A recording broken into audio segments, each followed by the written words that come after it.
Moshe Dayan, Yitzhak Rabin, Uzi Narkis, autant de noms associés à la victoire militaire israélienne en 67. Mais si je vous disais que le roi du Maroc, Hassan II, avait aussi contribué à la victoire éclair de l'État hébreu. Info, Intox, Johanna Binder, bonsoir. Bonsoir. Alors, est-ce que Israël a effectivement gagné cette guerre de 67 grâce à l'aide du Maroc? Eh bien, sans le Maroc, Israël n'aurait peut-être pas gagné la guerre des 6 jours. Alors, tout commence en 1965, on est 2 ans avant que débute la guerre des 6 jours. Les grands leaders du monde arabe se retrouvent à Casablanca. C'est le 3e grand sommet de la Ligue arabe. Alors, vous vous en doutez, le Mossad ne fait pas partie de la liste officielle des invités, mais il est là et il va recueillir des informations cruciales. Il y a un protagoniste, c'est Nasser, le président égyptien, le leader de la coalition arabe. Alors dans quel état d'esprit est-il à la veille de cette conférence? Il déclare à Assouan en février: l'année 1965 est la plus dangereuse des années de la lutte arabe.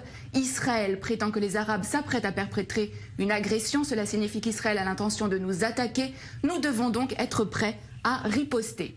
En septembre, donc quelques mois après, a lieu ce sommet de la plus haute importance. À l'ordre du jour, l'état des forces armées des pays de la Ligue arabe, avec cette question: sont-ils prêts à faire la guerre contre Israël? L'autre homme clé de cette histoire, c'est Hassan II, le roi du Maroc. Il va permettre aux renseignements israéliens de connaître ses ennemis. Et c'est à ce moment-là que le Mossad va donc entrer en action. Oui, absolument. Le Mossad va donc préparer cette opération en amont de la conférence. Plusieurs jours avant, une équipe du Shin Bet et du Mossad, il s'appelle à Tsiporim, donc les oiseaux, vont occuper le dernier étage du très luxueux hôtel à Casablanca où sont attendus les dirigeants arabes et où va aussi avoir lieu la conférence.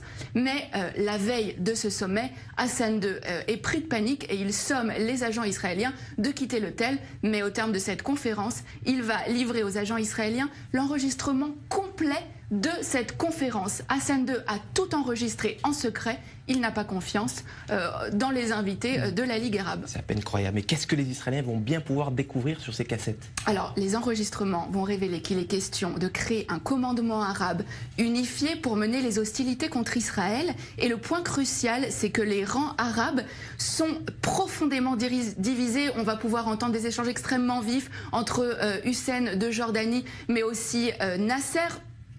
Et alors, ce qui est vraiment important, c'est que les nations arabes vont vraiment révéler leurs faiblesses. Elles ne sont absolument pas préparées pour une guerre contre Israël. Et c'est vraiment sur la base de ces informations-là que Tsahal va lancer les premières opérations de la guerre des 6 jours en 67. Alors voilà un dirigeant arabe sunnite qui est censé être solidaire de ses homologues arabes. Pourquoi Hassan II a-t-il fait ce choix?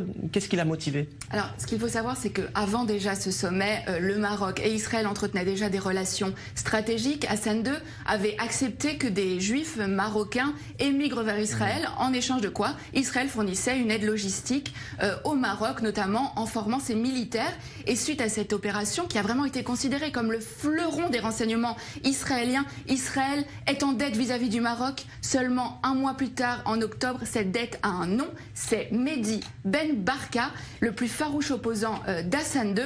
Le Mossad participe à l'opération Baba Batra. L'objectif, c'est faire disparaître absolument Ben Barka, Baba Batra aux initiales donc de Ben Barka, mais c'est aussi le nom d'un traité du Talmud. Le Maroc a donc été un allié indispensable à Israël dans la guerre des 6 jours, même si, on le voit bien, aucun cadeau n'est gratuit. La petite histoire de la grande histoire. Merci Johanna Binder pour ces détails croustillants, digne des plus grands films d'espionnage. Merci d'être passé nous voir sur le plateau du Mag Orient.